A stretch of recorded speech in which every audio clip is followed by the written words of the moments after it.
In this episode of Mind Pump, the world's top fitness, health, and entertainment podcast, we talk all about nutrition, how you should eat if you want to burn body fat or build muscle. I mean, we break it all down for you. We talk about, all the aspects of nutrition that are important. We talk about calories, why that's where you should probably start. And then we talk about proteins, fats, and carbohydrates.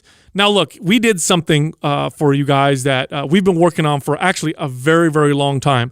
A lot of coaches and trainers will charge you to help you figure out how many calories you burn, how many calories you should eat, your grams of protein, fat, and carbohydrates. Well, we wanted to give you that stuff for free. We think this should be available to everybody for free, where you could go in, enter your information, and figure out where you should start. So we put together several pages on the internet, several landing pages or pillar pages, we should call them, with lots of connecting information. And when you go on these, there are macro calculators. You enter in your information.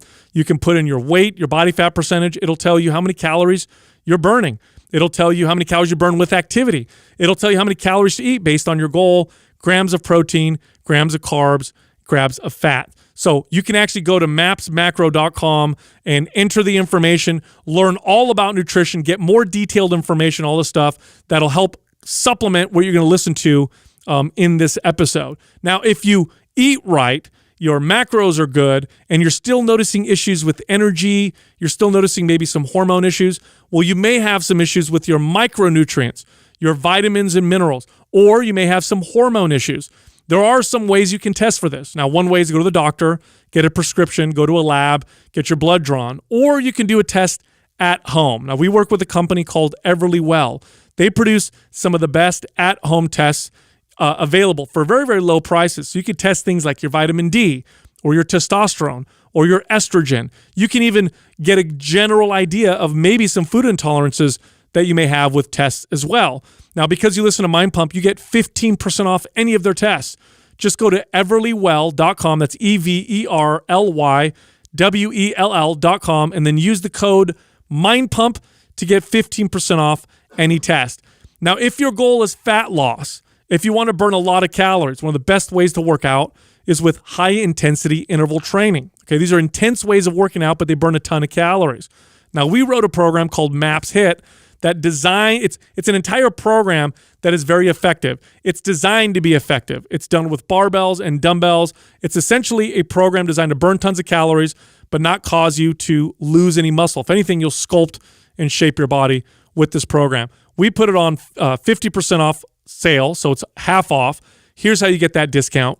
Go to mapshit.com, that's MAPSHIIT.com, and use the code HIT50. That's HIIT50, no space for the discount. And again, I want to remind everybody, if you want to figure out your calories, you want to figure out your proteins, your fats, and your carbs, and how many calories you're burning, go to mapsmacro.com. That's MAPSMACRO.com. Go check it out. Go read all the information. We think it's really going to help you out. You guys have heard people say that, like 70% of your success in fitness is your diet. Yeah. How many times have you guys heard that, right? What's that quote of you make all your progress in the kitchen? Oh, you don't get your abs in the gym. Yeah, you don't get your abs in the gym. Exactly. There's a little bit of truth to that. I was going to say, there's a lot of truth to that. And I think that it's one of those things in the space that, was probably neglected. And because it was neglected, so much came out to prove like the importance of it. And that's where I think the numbers started coming of like 70, 80. I've heard everything, 90%. I think where it's true is not necessarily the impact it has on health, because exercise and fitness and training has a very, very big impact as well. I think people say that 70 or 80% number because it's the amount of, if you look at all the effort you put into improving your health, building muscle, burning body fat, most of the effort tends to have to go to nutrition because it's the hardest part. That's the reason. I mean, when you work out, even if you work out 5 days a week, you're working out an hour 5 days a week. You eat throughout the day, every single day. It's a part of who you are. It's a constant lifestyle thing. It's a lifestyle. You eat with other people. It's not, it's a part of our culture. it's very difficult to change eating habits and to figure out what to eat long term. Far more difficult than it is to figure out, what kind of workout you should do, which is also hard. It just takes more effort. Well, especially when you're talking about how to burn body fat or how to build muscle. Like there is a difference between just intuitive eating and trying to be healthy, like you're alluding to right now. And then there's somebody who says, Adam, I want to build 15 pounds of muscle, or Adam, I want to shed 30 pounds of fat off my body. Like when you have a very specific goal like that and you've struggled most of your life to get there, to me, this is where this has a ton of weight, that it is 70, 80%. Because sure, I can put you on a great workout routine and make you a lot more healthy than what you are. Like if you were not working out, you weren't doing anything diet-wise, you come to me and you just say, I want to be healthy. If that person just makes a few better changes, they pay attention to their sleep, they eat a little bit better than what they were before, I get you on a good program, I can dramatically change your overall health. I can make you a much healthier person than what you were before you found me. But if you have goals where you say, I want to do this, I want to build this or change my body, in addition to being healthy, this I think is everything. This is where the numbers really start to matter, in my opinion. Totally. I know as a trainer, this used to always, at first I thought people were purposely being deceitful, and I think most early trainers think this. They think, oh, my client's lying, that they think that they whatever. But the reality is we're so unaware, and it took me some years to figure this out, but when you would ask people, how much do you think you eat? Do you eat a lot of sugar? Do you eat a lot of processed foods? Are you getting adequate protein? People are so off from reality. Hey, not just people. I am. Oh, we are. Oh, everybody. That's why I'm like so passionate about talking about calculating and figuring out what your macro should be, is because 20 years later, been doing this forever, very, very in tune with what I could look at a plate and give you a pretty good guesstimation if someone challenged me, like, what do you think that is calorie-wise and grams of protein? I can do that, right? Pretty well.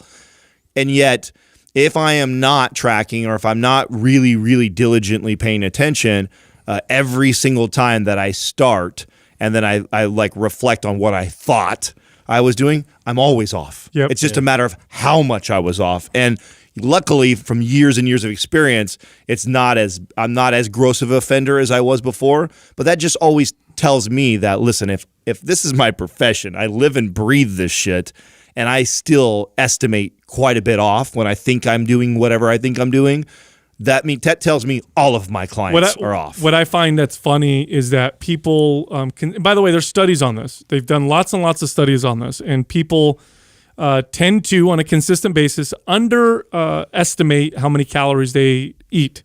And it's usually by a big number. So somebody will say, I think I eat about 2,000 calories a day, and it's probably around 2,800, maybe even 3,000 calories. That's how big of a number of people are off. Well, and overestimate on how active they are. Right. That's what I was just going to say that. And then when you ask people how active they are, and they're like, oh, I'm pretty active. I do a 30-minute walk at this time and that time. And then That's the one thing they did that day. Yeah. I remember when those body bugs first came out, and I would have people track their activity levels. Even on the days that they worked out, they were super inactive because they thought of the workout as being lots of activity, but really the rest of the day they weren't doing anything at all. Protein intake. They would always overestimate. Oh, I eat plenty of protein. I think I eat about 100 grams. And then we would track, like, you're at 30. Yeah. It's 1/3 of what you thought you were eating. Well, it was funny because most people that would come in and we talk about nutrition, and they'd be like, well, I eat healthy. I eat salads.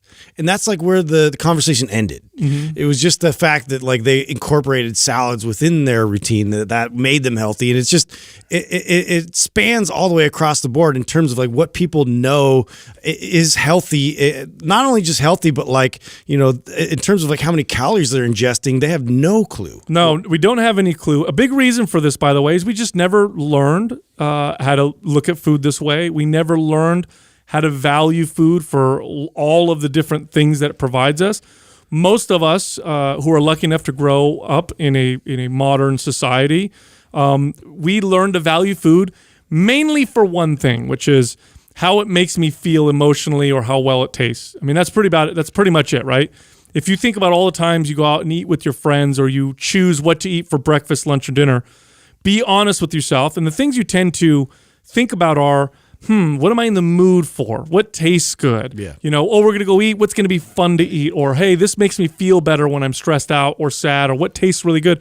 So all of our value is placed on that. So we've never really learned how to look at food in different ways. And so it becomes, when you're trying to burn body fat or build muscle or change your body, if you don't have the right information and make yourself aware first, you are going to live in the unconscious incompetent stage. You are literally blind. It is you're totally guessing the entire time. And this is true for most people. Oh, and not only are you guessing and off for the reasons that we talk about, estimating your activity level, underestimating calories, then you have outside forces that are working against you. And we've talked about this before on the show with like labels. And then I used to love to show clients, like, do you guys remember seeing those graphs or charts to show a burger, fries, and a soda in the 50s, and in the 70s, and then the 90s, and then like today, the portions just got enormous. Oh my God, the portions have just in a few decades has like tripled in the amount of calories and servings. And when that happens over the course of decades, and we just kind of let it naturally evolve like that, a lot of people just don't even notice it. You don't even notice that. Because that's what tells you a serving. Right. It just becomes the norm. I mean, I remember as a kid, you guys remember, it was in our generation that like the big gulp was invented. Yes. You know, like that wasn't Oh my God. Yeah, like if you were a kid. Super big gulp. When soda pop was, soda pop's been around forever, but it was always a little 8 to 12 ounce thing. That was it. Max. We should call it soda pop still. Yeah. Well, some places do call it pop still. I think Right? that's East Coast, Yeah, right? yeah, and North Midwest. too, right? Yeah, I North? think so, Oh, okay. right? But I mean, that's just one example of something that has snuck up on us over the last couple generations. Yeah. That, our parents, when they would have pop, they would literally only be drinking that 8 to 12 ounces. That's just how it worked. Like you would have to crush the whole 6-pack to get what a big gulp is today. Well, even in people that are going into the gym and they start this whole momentum of like trying to get back in shape and all this stuff, they think they need a protein shake to add in to what they're already doing instead of eliminating things. And then so there's just lots of misconceptions in terms of like, what the health community is promoting. It's like there's all this excess stuff you need to be taking. And the other big one for me was always to peer into snacks. And one of them that always snuck in was nuts, like how calorie dense these nuts were, that contributing to the overall calorie amount. People had no idea it was like that much. Oh, a serving of almonds when people have a snack, it's like 12 or 13 almonds. Who eats 12 or 13 almonds for a snack? Yeah. Most of us grab a whole handful, and so you're having 3 times the serving that you think. And and you're right, this is a big part of the problem because you grow up understanding what you think a serving is. So you're never really fully aware of what's going on. It goes even further than what we're talking about with, serving sizes. It even goes to traditional natural foods, right? The average chicken breast in the 1950s was half the size of the average chicken breast today. You can actually Google this. Look up the average chicken size in the 50s and then look at it through the decades. Now, what we've done is we've bred them to be much bigger.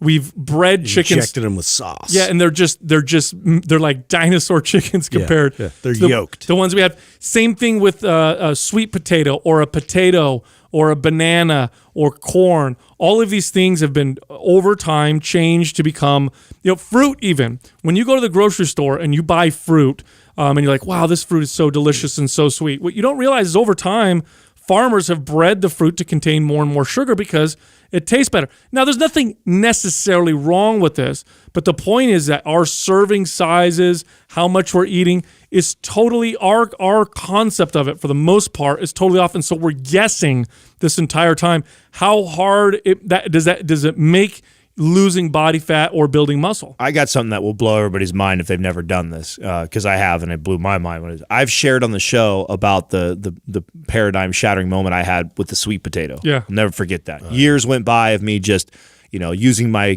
Calorie King book to like guesstimate, like back in the day. Yeah, this is a sweet potato that's about 180 calories or whatever like that. And I just every sweet potato I had for the next 5 years was 180, 200 calories. It says medium size. This is medium size. Yeah, exactly. And then I put it on the scale and actually weigh out what the ounces or grams was to figure out what it was. And I was like, holy shit, that was 3 times more than I thought. You want another one that it will blow your mind because you brought up fruit, a banana. A large banana Okay, what is in the grocery store are not large bananas. They're fucking super dinosaur bananas, like you're saying. You know what's a large banana? They're the porn stars. The large banana are those like little, the Ron Jeremy those little bananas. tiny bananas. Yeah, I know. So when you look at like what the books tell you, like, oh, like a large banana is 32 grams of sugar, it's about 160 calories. That's like the little fucking mini banana. The jumbo banana most people are biting into is like 4x that. So next time you're gonna eat a banana, just for shits and giggles, throw that thing on the scale, weigh it out, and then take the time just to look up to get an idea. It'll blow your mind. It will. Yeah, and you know, a banana that size, they can be up to like 50, 60 grams of sugar. I know. I would tell clients to stay under 50 grams of sugar in their total for the day, and a banana can just like go up beyond that right away. Now, it has other health benefits to it. So there's nothing necessarily wrong with a banana, but here's the bottom line. The bottom line is you cannot get around this, okay? By the way, this is not the only thing that's important, and I think we talk about this a lot on the podcast. If you've listened to us for more than 3 episodes, you know we talk about all the different values and all the important aspects that revolve around food that have nothing to do with calories. But at the end of the day, if you want to lose weight, you have to eat less calories than you burn. And if you want to gain weight, you have to eat more calories than you burn. This is a rule. This is a law of physics. Yeah, it's not going to change. You know, I remember a long time ago, I had a client that, you know, she really wanted to lose weight, really want to lose body fat, and I worked with her for a little while, and I would always talk to her. You know, we should probably have you track because I think you're not calculating things right, and this and that. And she refused, and I said, fine. I never force people. But she was gaining body fat, and she said, well, this is not possible. She's like, I'm gaining body fat, but my food intake is going down and I'm moving more. And I remember distinctly having this conversation with her and saying, okay, if you're gaining body fat and you're eating less calories than you're burning, what we need to do is study you. We need to take you to a university. You're an anomaly. Because you are creating energy, you're creating tissue out of thin air. What you're doing is nothing short of a miracle. Probably a breatharian. Yeah, so we need to study this. And that's because, again, if you're eating more calories than you're burning, what this means is every time you consume calories, right? This is energy. Calories are just a unit of energy. It's how we measure how much energy is within the food that we eat. If you're eating 2,000 calories a day and you're only burning 1,000 calories a day, that extra 1,000 calories doesn't just disappear. Yeah. It gets stored. It gets transferred. So one of the laws of physics is that energy cannot be created nor destroyed. So when I light a piece of paper on fire and that paper, you know, burns and then it disappears, the energy didn't disappear. The energy was converted into heat through the fire. Okay. So when you're eating extra calories, those calories, regardless, you can have the healthiest diet in the world, by the way. It can be a very, very healthy diet. It can have lots of whole foods and, you know, fruits and vegetables and good, you know, high quality meats. But if you're eating more calories than you're burning, your body is going to store those extra calories. So you cannot lose weight unless your calories are lower than you burn, and you cannot gain weight unless your calories are higher than you're burning. And you just can't get around that. And this is what makes strength training and trying to build muscles such a beautiful thing, is because that is exactly right. And most people are so off and underestimate. And so at least some of those additional, you know, the 1,000 calories, we turn hope, into muscle. We hope get partitioned over into building muscle, and that is extremely beneficial for your overall metabolism and also combating putting on any sort of body fat. That's what makes strength training so amazing. Where if it's just a calories in, calories out thing, cardio helps you burn, walking around helps you burn anymore. But if you go over still that, it does nothing for you at that point. You still will get body fat if you go over. Where if I sent a signal to my body to build muscle because I strength train properly, there's a good chance that at least some, if not all, hopefully, of those calories get partitioned over. Now, and I'm glad you said that, because it's also a little bit more complex, right? Just because you build more muscle, let's say you gain 3 pounds of muscle, it doesn't necessarily mean the only extra calories you're burning are the calories that are needed to support that muscle. That's true, but there's also more. Your body actually can become more or less efficient with calories. Part of that is through how it takes these calories and also turns them into heat. Yeah. And people with more muscle, or if your body's trying to build muscle, your body becomes less efficient with calories, doesn't try to hold on to them as much, and burns some of them in the form of heat, which you could consider to be less efficiency. But again, at the end of the day, if you don't know how many calories you're burning and you don't know how many calories you're consuming, You are walking around in a dark room blindfolded. You have no idea where you're going. At best, what you do is you could look at the scale, look at your body, try to adjust your food here and there. But it is a very, very big guessing game. And here's the big problem with that. And I used to run into this all the time with clients, is that they would do that and not realize that during the week, they would do very, very good with the nutrition in terms of, caloric intake. Saturday and Sunday, according to them, they'd be like, well, I went off a little bit. It wasn't that big of a deal. Breakfast and lunch, I did like I normally do. And then dinner, I went out with my friends and had a little bit. Wasn't that much more. But when we would go there and calculate it all, we would find very consistently, this is a super common thing, that the extra calories they had on the weekend made up for all the calorie deficit they had during the week. So they would end up breaking even, or sometimes even eating a little extra because of that weekend and really screwing themselves over. So this is something you cannot get around. And again, we are the biggest proponents of eating healthy, the behaviors around food, how food affects your energy levels, your health, your muscles, your hormones, bone, all that different stuff. But you cannot get around the fact that calories ultimately will determine weight gain or weight loss. And so this is something you need to know. It's an important thing to know. And so one of the first steps that I tell clients to do, one of the most consistent steps if they're ready, is to learn how to figure that out. Right. Let's start to track. Log your food. Let's start to track and figure that out. Now, calories being the big important thing, now that we've got that out of the way, what makes up those calories largely determines how you feel. So think about it this way, right? You're eating the right amount of calories to accomplish your goal, but what your calories are made up of are not balanced: proteins, fats, and carbs. The foods are making you feel either low energy or irritable, or getting more cravings. Is this a good long-term strategy? No, it's not a good long-term strategy. So when I hear people comparing like, as long as I'm on my calorie deficit, but most I have tons of sugar, that's okay because I'm still going to lose body fat. Yeah, but how do you feel eating all that sugar? How do you feel eating in that unbalanced way? Is that something that's going to benefit you long-term? No. So again, step number 1, figure out your calories, figure out what is known as your BMR, your basal metabolic rate, or figure out your total daily energy expenditure. It's otherwise known as TDEE. Now, TDEE takes into account how many calories you burn actively on top of your basal metabolic rate, which is your metabolism. So BMR, how many calories you burn just being alive at rest. TDEE counts how many calories you're burning being active on top of that. So that's the best number, I would say. And to that point, like this was another one of those paradigm shattering moments for myself. You brought up earlier when the Body Bug came out. That was like the first pretty accurate wearable tool. And something that I was floored by was, when you first log in, they have you fill out all this stuff, like, your weight, your measurements and everything like that. And then it asks you your activity level. And I'm a fitness professional. I'm working out 7 days a week, hard for an hour and stuff like that. Like I'm highly active, so I'm going to push it all the way over to highly active.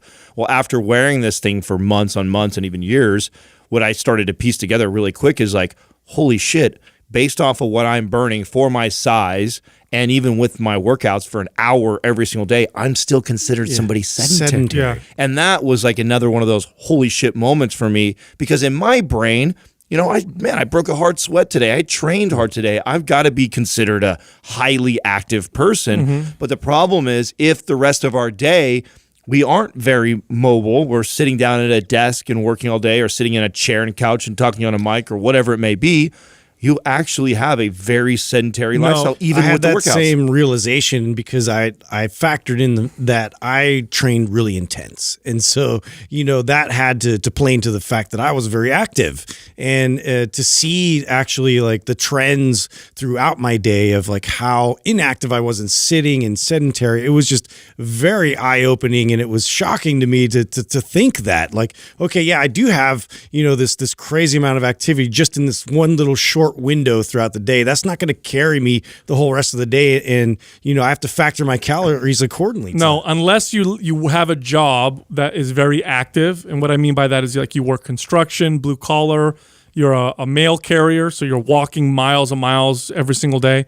The vast majority of the people listening to the podcast right now, 90% or more of you, are at most light activity. Most of us are not very active throughout the day. Even if you work out for an hour and a half every single day, if your job is at a desk, in your car, if you're maybe just standing, but you're not really doing tons of activity, most of us are pretty sedentary. I remember vividly when this all came full circle for me, what client I was training, how it all came to be. And I was training a client. Her name was Tony. She'd been with me for a really long time.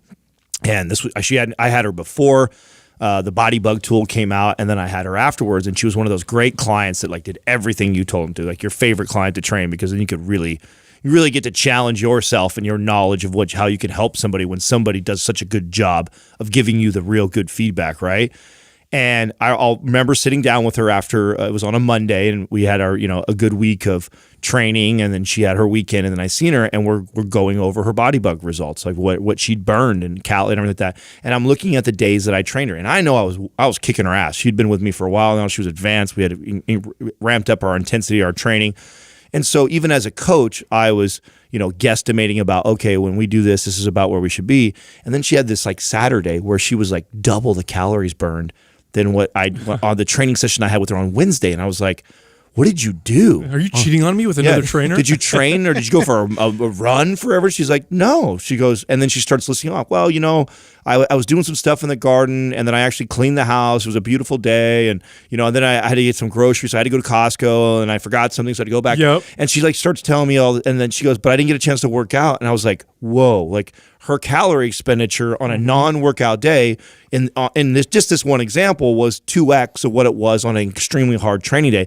And so that really enlightened me, like what the discrepancy of people trying to figure out the calories they're burning and intaking can be, because she may, in her head, those are all like not hard activities for her. It's part of her lifestyle. Now, she doesn't do that every single day, but in her brain, just like the way mine would be operating, is I would think, because I didn't train hard that day, this was not a high calorie burn day. So those things have got to be figured out and factored in, and the tracking piece and figuring it out, and at least following it for a while so you start to learn your behaviors, I think is extremely essential to somebody who has goals. If you have goals to really move and change your body. Totally. If you just want to be healthy, you want to make better decisions, you can strength train, make some adjustments in your diet, and you could be a pretty quote unquote healthy person.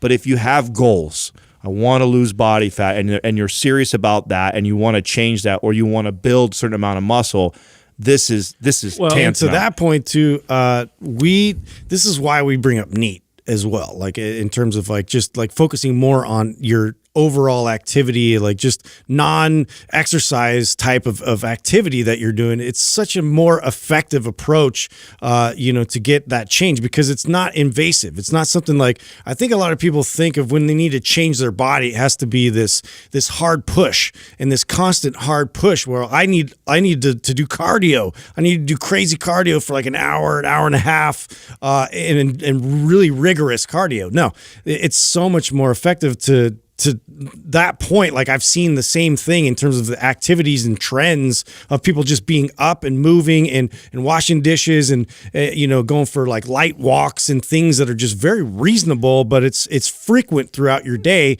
You're going to have much better success. Yeah. And so, we're talking about basically knowing your numbers, figuring out your calories burned. That way you can figure out what to eat. And here's the thing. This isn't something that you need to necessarily follow and track forever. Okay. I talked earlier about walking in a dark room, being blindfolded, and knowing your calories, figuring out those estimates, figuring out how much you need to eat. That's like turning the light on, taking off the blindfold. Now you can see where you need to go. But if you walk that room enough times, just like in my bedroom at my house, okay, if you turn the lights off in my bedroom, I could find my bed, I could find the bathroom, I could find where my socks are, my underwear are, all in the dark. When you do this enough times, you start to learn these things about yourself. But this is a very essential first step. This is a good first step. Now, what if you've been, doing this for a long time and you think you know your numbers, but it's been 5 years since you calculated and figured out your calories burned? It might be a good time to pick it up again. Yeah. It might be a good time to figure it out again. I know my body pretty well, but every, 2 years or so, maybe even every year, I start to calculate things out a little bit because my lifestyle changes, my workouts change a little bit, and I start to reset where I need to go. Now, you can figure out things like TDEE and BMR. There are calculators online. We put one up online because a lot of the ones we see online are not super accurate. They're very, very general.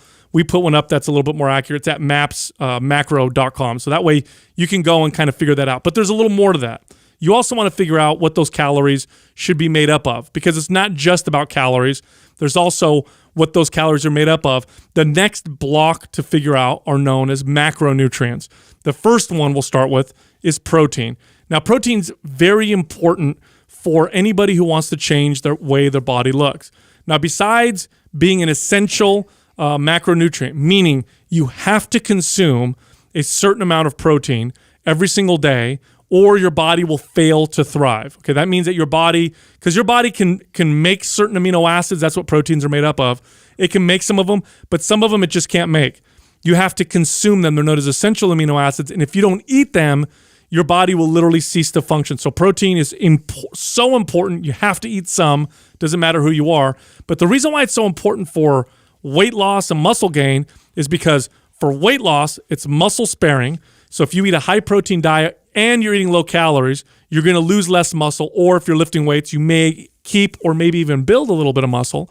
It also is satiating. It helps with appetite control. And if for anybody who's ever cut their calories, they know that the biggest enemy is, getting hungry. Mm-hmm. Well, a high protein diet tends to satisfy that more than fat and carbohydrates. And then for muscle building, it's very important because proteins are what your body turns into muscle. And this is what I make clients always focus on first because of that. Yes. Because one, it is essential. You made the case for that already. But most people, if you are trying to lose body fat or build muscle, it plays such a huge role in the success of that for the reasons that you just said right now. You do not just build muscle out of thin air. You need the building blocks for that, and protein is essential for that. So it's essential to live, and then it's also essential to build muscle. Right. If you don't eat any protein and you think you're going to go build muscle, it ain't going to happen. So that is something that you have to do for that. And most people that I train, and we're not talking about my bodybuilding clients, most average people that I've trained are grossly under eating this macronutrient. So when I first get somebody to work on a macro calculator like this, and then we start to figure out where their calories are, the next first thing I focus on is, okay, let's just really focus on you targeting that number that you need for protein, and then we'll get to the carbs. Totally. I would say 8 or 9 out of every 10 clients that I ever trained did better on a high protein diet. 8 or 9. Now the 1 or maybe 2, probably 1 out of 10 that wouldn't do as well on a high protein diet, just because they would start to get some digestive issues, in which case we would lower the protein until their digestion felt good.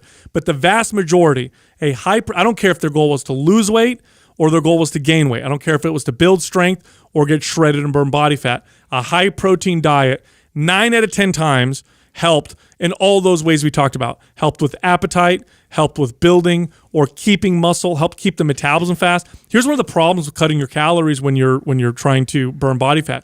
As you lower calories, your body tries to learn how to burn less calories because it tries to match the calories coming in. One of the beautiful, amazing things about your body is that it evolved to be moldable. It evolved to adapt. So when your calories are low coming in, your body tries to slow its metabolism burn down to try to match that. Well, a high protein diet, along with resistance training on a calorie deficit diet, meaning low calories, when you combine high protein with resistance training and low calories, the metabolism slowdown is greatly reduced.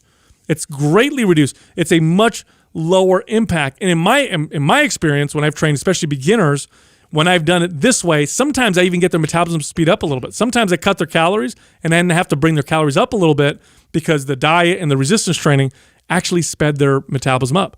Now, the best sources of protein are animal sources. Okay, I don't care what the vegan documentaries say. Yes, you can get protein from vegan sources. Yes, you'll be fine with vegan sources of protein. But if you want to pick the best sources of protein in terms of amino acid profile and ability of your body to assimilate and use them, the studies are pretty conclusive.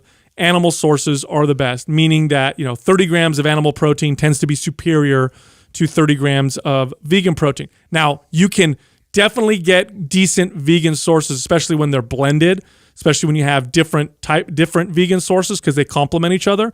But typically, if you want to reap the benefits of a high protein diet and you're not eating animal sources, you probably need a little bit more protein just to make up the difference.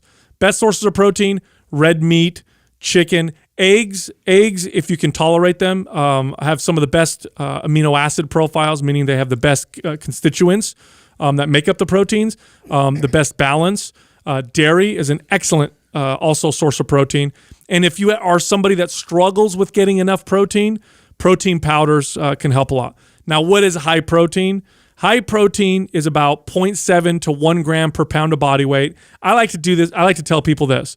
Aim for 1 gram of protein per pound of lean body mass. So in other words, get your body fat percentage, subtract your body fat, now eat 1 gram per pound of that. So, I might, for example, for me, my lean body mass, I might be sitting at 185 pounds of lean body mass.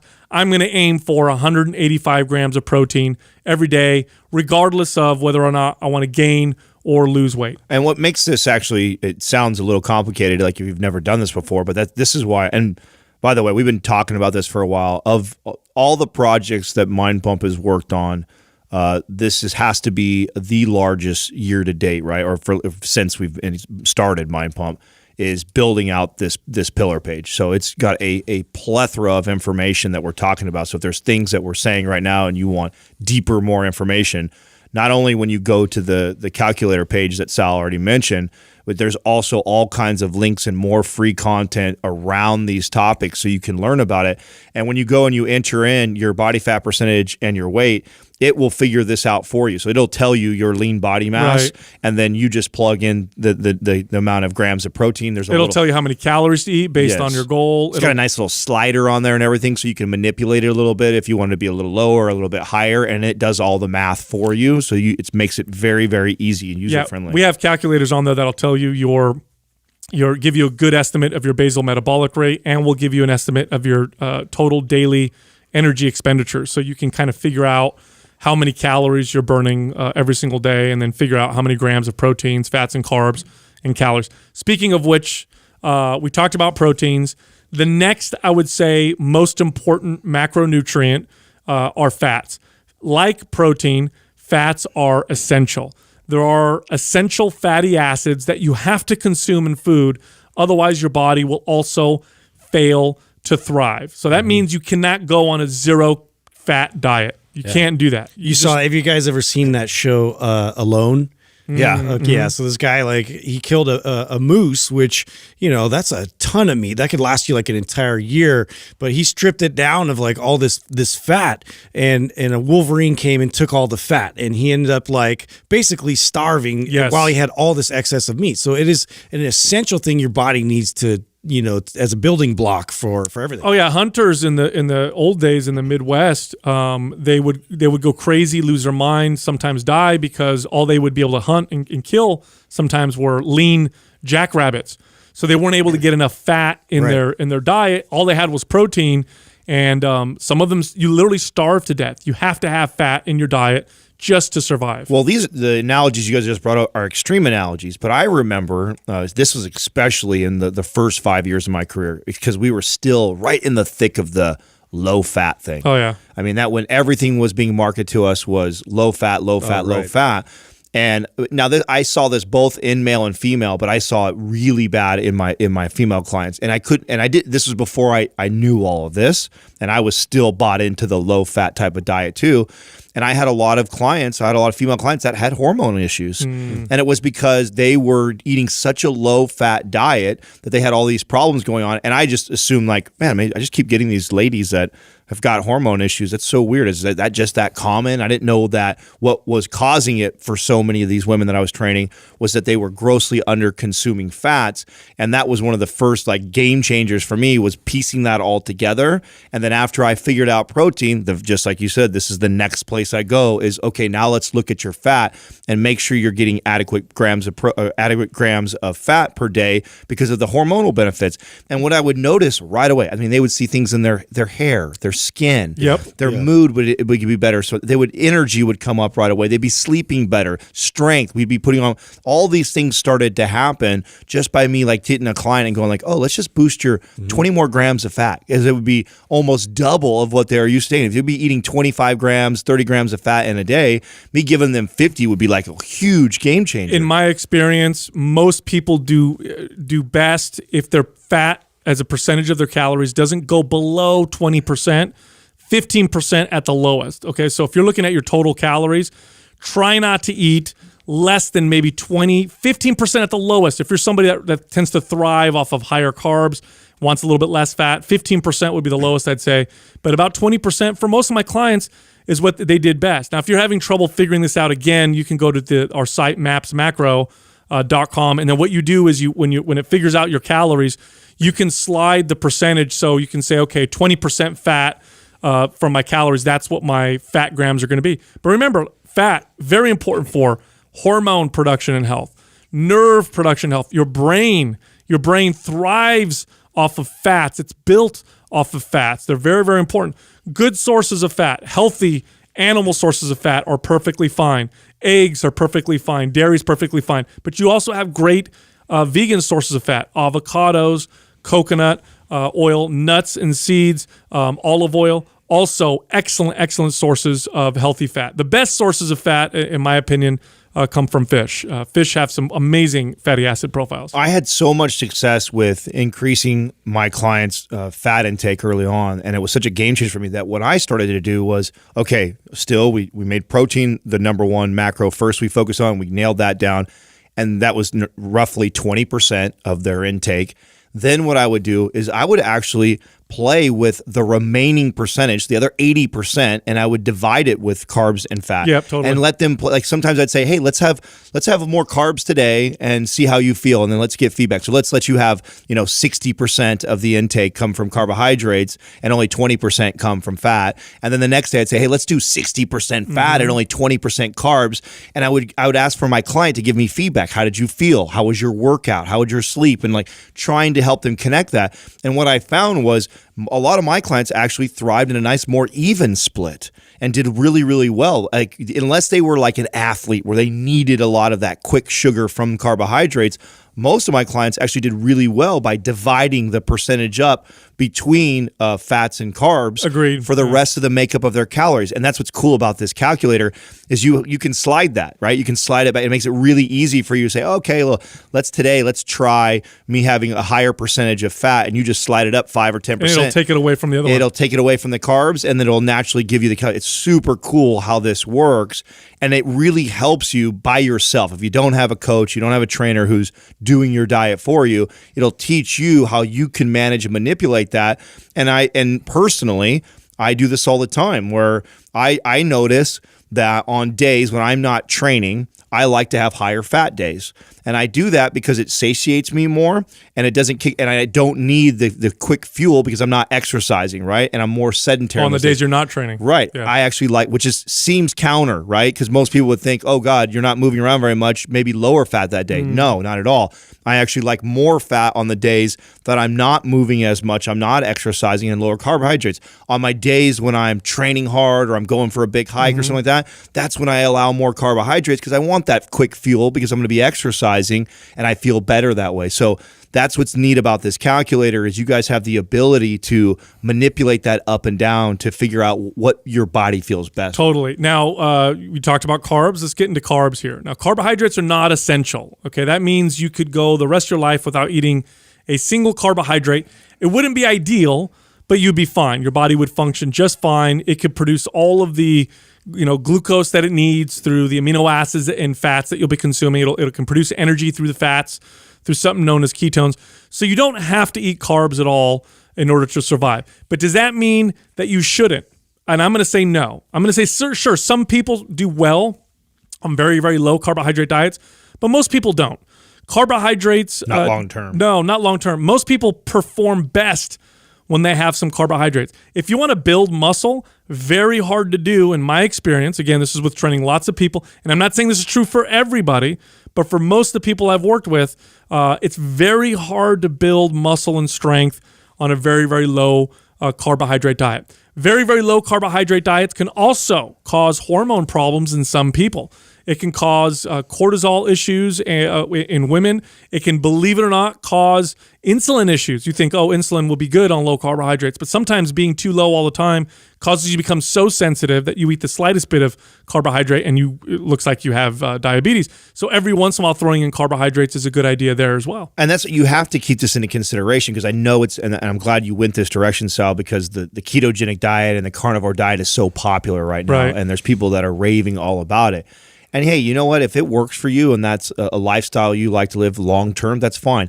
But you got to be careful, because if you get used to that, you teach your body to actually utilize different sources of fuel. And then if all of a sudden you have a weekend or a birthday come up, it's going to tip the scale like crazy. Yes, and you splurge on carbohydrates, just this one day, but because you've been so consistent with having little to none, and then all of a sudden you have a day to go over, now your body ends up piling that on more than it would had you been used to being able to metabolize carbohydrates.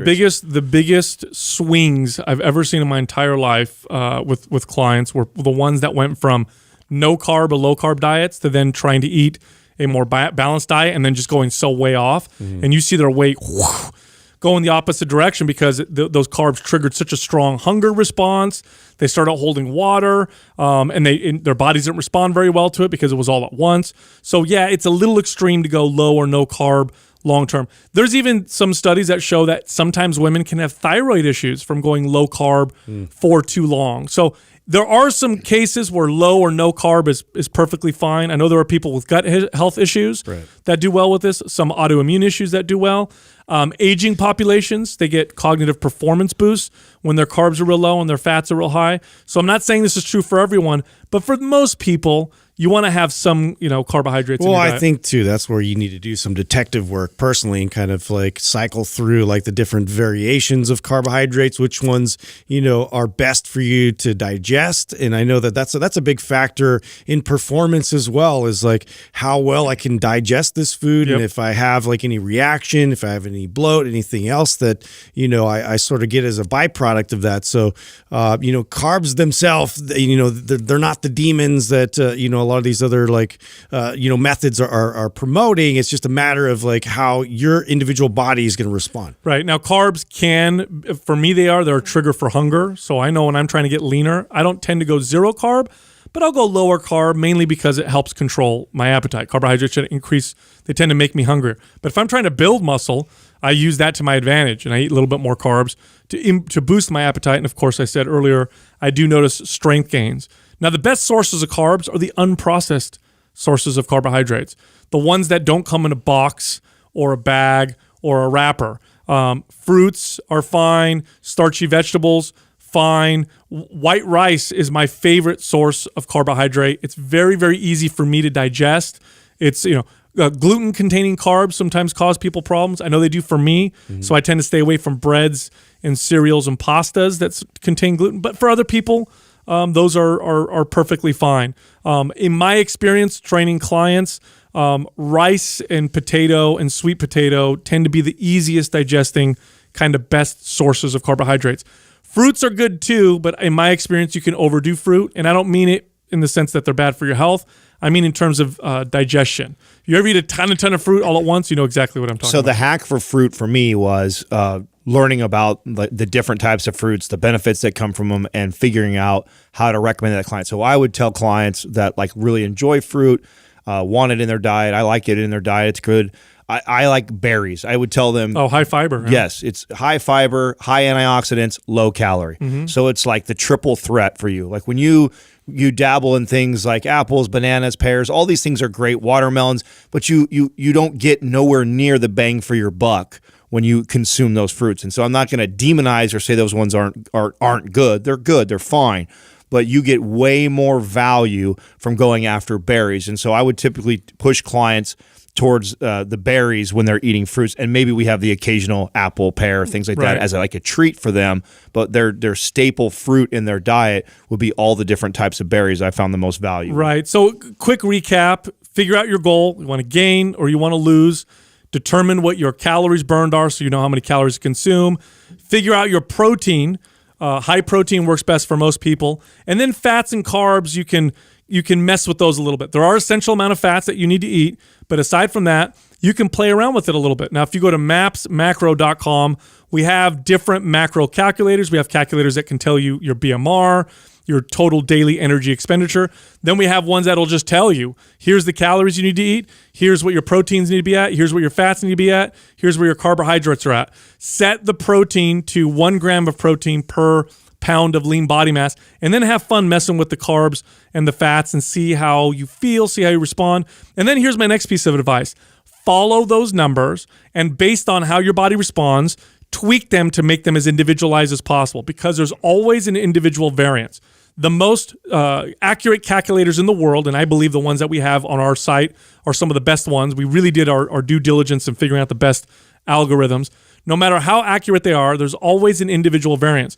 So as you're following the guidelines and you're watching your weight on the scale change and your body change, if things are happening too fast, bump your calories up or change things around based on how you feel, because at the end of the day, nutrition is extremely, extremely individualized. And look, Mind Pump is audio and video recorded. So you may be listening to us through your headphones or in your car, but you can actually watch us on YouTube as well. Go to YouTube, Mind Pump Podcast. Go check that out. I mentioned the macro calculators we have. That's at mapsmacro.com. And then if you want to check us out on Instagram, you can find all of us. You can find Justin at Mind Pump Justin. You can find me at Mind Pump Sal, Adam at Mind Pump Adam, and Doug at Mind Pump Doug.